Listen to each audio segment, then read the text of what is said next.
Hello, welcome to Rani's kitchen. ఈరోజు మీకు నేను ఒక చక్కటి కందిపొడి చేసి చూపిస్తున్నానండి.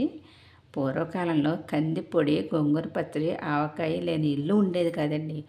ప్రతి ఇంట్లోనూ కందిపొడి అనేది ఇలా రెడీ చేసి పెట్టుకుని సంవత్సరానికి సరిపడగా నిల్వ ఉంచుకునేవారు. చేసుకోవటం చాలా ఈజీ, రుచి మాత్రం చాలా అమోఘం.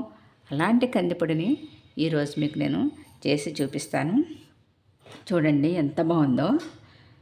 ఇలా చక్కగా మెత్తగా పొడి చేసుకుని పెట్టుకున్నామంటే మనం సంవత్సరం అంతా నిలవ ఉంటుందండి. ఏహే పాడవుతుంది.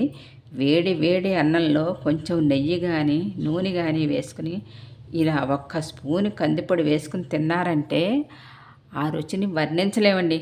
అంత అద్భుతంగా ఉంటుంది. అలాంటి అద్భుతమైన ఈ కందిపొడి మీకు వాళ్ళు చేసి చూపిస్తాను. ఆ రుచిని మీరు కూడా తప్పకుండా ఆస్వాదించండి. దానికోసం కావాల్సినవి ఏంటంటే ఇలా ఒక కప్పు కందిపప్పు, నేను కొంచెం శనగపప్పు తీసుకున్నానండి. అంటే ఉట్టి కందిపప్పు కన్నా కొంచెం శనగపప్పు వేస్తే ఒక రకమైన కమ్మదనం వస్తుందండి కందిపొడికి. అందుకని నేను ఒక కప్పు కందిపప్పు, కొంచెం శనగపప్పు తీసుకున్నాను. మనకి కారానికి సరిపడగా, అంటే దీనికైతే నాకు పెద్ద మిరపకాయలు కాబట్టి ఒక 3-4 మిరపకాయలు సరిపోతాయి. అలా తీసి పెట్టుకున్నాను నేను. నచ్చిన వాళ్ళు వెల్లుల్లిపాయ వేసి మిక్సీ పట్టుకోవచ్చు, లేదంటే ఈ మాత్రం జీలకర్ర వేసి ఇవి 2 ముందర డ్రై ఫ్రై చేసి పెట్టుకోవాలి. కందిపప్పు, ఈ శనగపప్పు, ఎండుమిర్చి ఇవి డ్రై ఫ్రై చేసుకోవాలి. నూనె అస్సలు వేయకూడదండి. ఓన్లీ మూకుడు పెట్టుకుని దాన్ని వేడి చేసి ఓన్లీ డ్రై ఫ్రై చేసి పెట్టుకోవాలి కందిపప్పుని, శనగపప్పుని. నచ్చితే ఆఖరిలో వెల్లుల్లిపాయ వేసి మిక్సీ పట్టుకుందాము, లేదంటే కావాల్సిన వెల్లుల్లిపాయ వద్దనుకున్న వాళ్ళు ఇంత జీలకర్ర వేసుకుని మిక్సీ పట్టుకుని ఆఖరిలో ఈ మాత్రం ఉప్పు వేసుకుని ఒక్కసారి తిప్పేసి ఒక డబ్బాలో పోసుకున్నారంటే చక్కగా సంవత్సరం వరకు ఏ మాత్రం పాడవకుండా నిల్వ ఉంటుందండి. అలాంటి కందిపొడి ఈరోజు మీకు చేసి చూపిస్తాను. ఇప్పుడు ఫస్ట్ పప్పులు 2 ఇలా మూకుడు పెట్టుకునండి. ఇప్పుడు కందిపప్పు కొంచెం సిమ్లో పెట్టుకుని మనం దోరగా అంటే ఎర్రగా వేయించుకోవాలండి. హైలో పెట్టుకుంటే కనుక మాడిపోతుంది.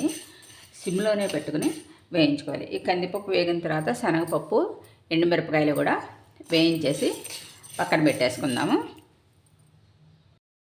ఇదిగోనండి కందిపప్పు వేగిపోయింది. దీన్ని తీసేసుకుని అలాగే మనం శనగపప్పు కూడా వేయించి పెట్టేసుకుందాం. ఇలాగే శనగపప్పు, ఎండుమిర్చి, దీంట్లోనే కొంచెం జీలకర్ర కూడా వేసి నేను వేయించేస్తానండి. శనగపప్పు, ఎండుమిర్చి కూడా వేగిపోయింది. ఇప్పుడు స్టవ్ ఆఫ్ చేసేద్దాం.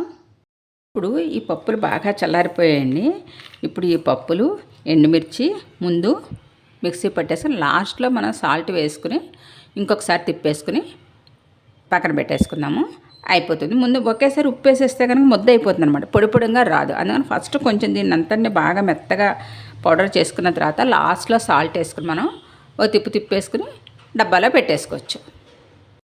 ఇదిగోనండి ఇలా మనం మెత్తటి పౌడర్ లాగా చేసేసుకోవాలి.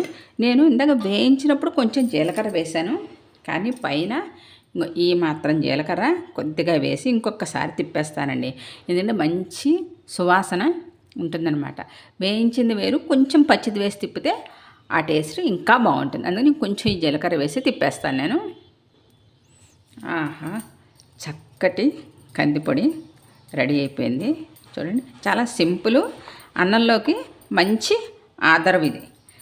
సాయంకాలం అప్పుడు మనం కర్రీస్ ఏమీ చేసుకోకపోయినా సరే ఇలా కాస్త కందిపొడి చేసుకున్నామంటే చక్కగా వేడివేడి అన్నంలో వేసుకుని తిన్నామంటే ఎంత బాగుంటుందో చూడండి. అసలు చక్క మంచి గుమగుమలాడుతూ మన జీలకర్ర స్మెల్ తోటి. కావాలంటే కొంచెం వెల్లుల్లిపాయలు వేసి కూడా మీరు గ్రైండ్ చేసుకోవచ్చు నచ్చిన వాళ్ళు. నేనేమో జీలకర్ర వేసి చేశాను.